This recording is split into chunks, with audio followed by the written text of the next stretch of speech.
Maxwell, Same boat. favorite supergroup? Yeah, that was real off the cuff. Bang! Any warning, any Got one I him. could have gone with. But, No preparation. Straight off the top of the dome. You don't know supergroups. I see. Angels and Airwaves, Sam. Oh, nice. Yeah. Yeah. Mine was a 2006 Queensland State of Origin team. Oh, Queenslander. That was a supergroup. Yeah, that was a very super group, Sam. Billy Slater. Billy the Kid just... Maybe Couple of chip and 2006 was a stretch. 2011 maybe. Oh, that whole run. Yeah. When did that? It doesn't matter. 8 in a row. Yeah. Never forget. We're talking supergroups because we are joined this week by Better Lovers. And if you don't know who Better Lovers are, they are the culmination of members from Fit for an Autopsy, Every Time I Die, and the Dillinger Escape Plan. In particular, we are chatting to Will Putney, who is the production king of the metal scene. He's produced some of your favorite albums like Singularity by Northlane, Laugh Tracks by Knocked Loose.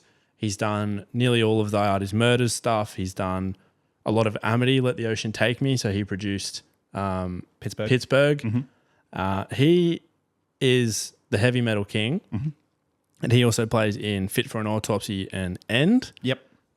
Famously a supergroup itself with Brendan Murphy from Counterparts, and then Jordan Buckley, who was the guitarist in Every Time I Die. Brother of Dill Buckley. Keith, actually, Oh, sorry. who was the lead singer of Every Time I Die. Their cousin is Dill Buckley, who famously played for Carlton and GWS. And who was good friends with Dan Gorringe. Great friends. Top mates. Top mates. So it's a really interesting chat. We didn't get too long. Yep. So forgive us for our speed. Forgive us for we have sinned. Forgive us for we have sinned. It wasn't our fault. We were told to rap. Let's throw to you. Maxwell, it's an exciting episode today. We are joined by Will and Jordan from Better Lovers. Lads, welcome to the show. Thank you. Thank you for having us. Thank you for having us on the show. It's a pleasure to have you. We start the show the same way every week, and that's just to dive into your playlist, get an idea of what's spinning on them lately.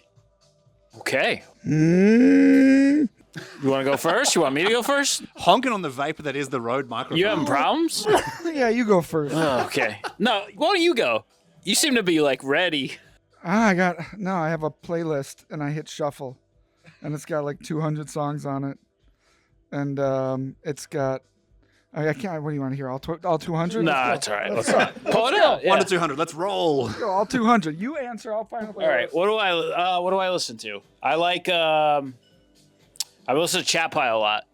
Heavy rotation right now. There's this dude, this nice gentleman named King Yosef too, who's sort of like an industrial meets heavy guy. He's cool. Been listening to that. Been listening to this band called Crippling Alcoholism, which is bizarre, crazy people music, but it's really good. Sounds like a lot of genres at once in like a weird way. It's like kind of soft too. It's nice. It's nice and fucked up, but it's cool. I like that. And then I don't know. I've just been like writing a lot, so I try to not listen to a lot of music when I write because I don't want to get other thoughts in my head. I'll try to get my stuff out first before I re-enter the world of like a listener, you know.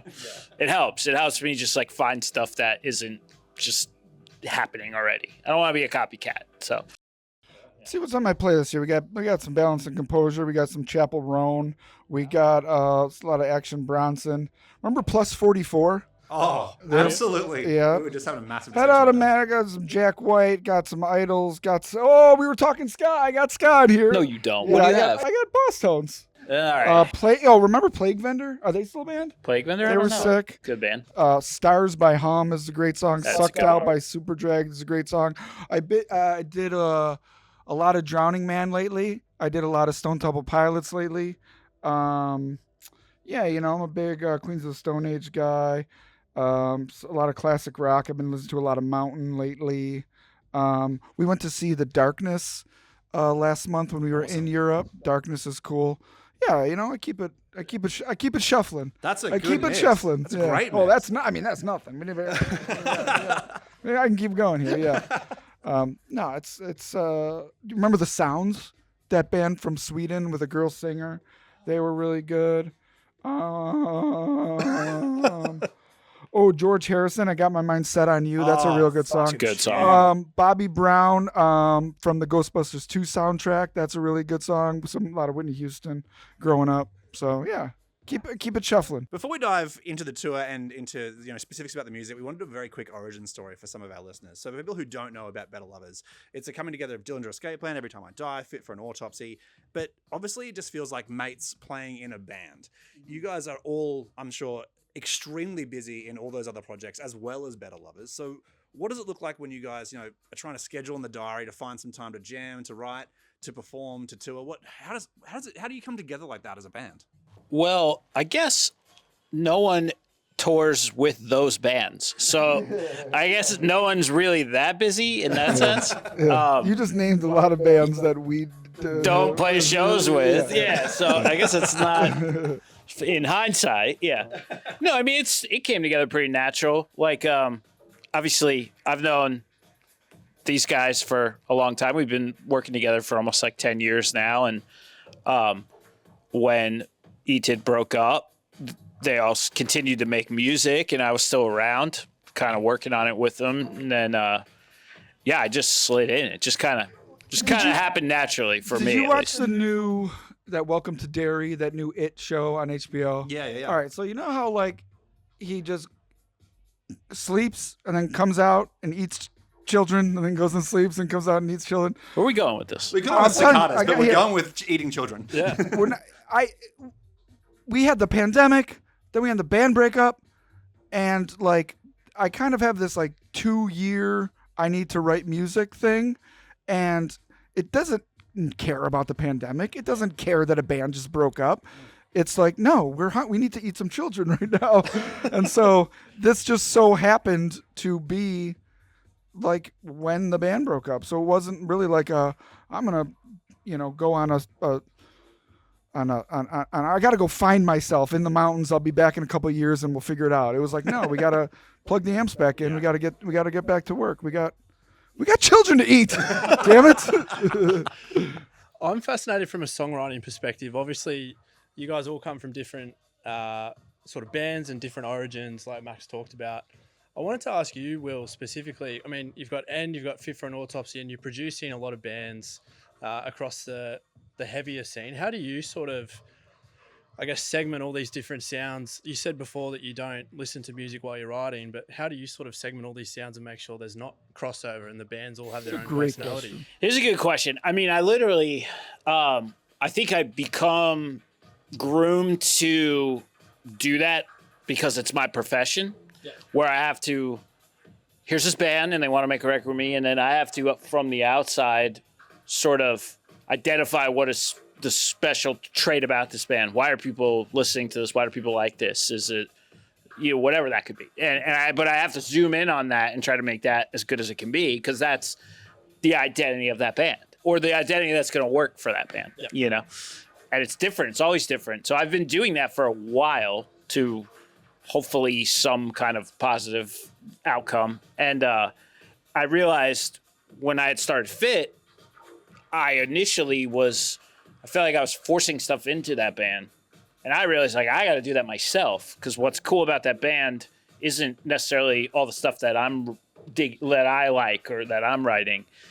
So, and became like an excuse to get that stuff out of my system and not mess up my other band, So creatively, splitting them up actually like focuses them in better ways. It makes it easier to like, no, don't do that. You do that with that band, So it isn't really a challenge, more of a solution, And I feel like Better Lovers it scratches another itch for me, because it's like a certain type of genre. I never really had done a band like that. I've always been a fan of this style of music, whatever you want to call it. But I grew up on this kind of stuff, and I never really had an opportunity to play it. I just wasn't around people that played that kind of this style, So I was always just a guy who appreciated it, but never really got to do it myself. I would record bands like that and stuff, but it really never became like my thing. So finally I had a chance to like do it. And I was like, I think I would be good at this if I could actually try to do it. And he was right. So I'm trying. We're doing all right, And if I was going to do it anyone, I think this is the top of the mountain for me. So I'm glad it worked. Me too. We are sort of like just before your first Brizzy show here on the tour. It's the first time that Australians will have seen Better Lovers live. Yeah. I suppose, what do you want to see out there in the crowd from Australia? There's fucking carnage, bro, side to side. What do you want to see, bro? I want to see just front to back everyone Front to buying back, side to T-shirts. side. Just everyone just buying Better Lovers merchandise.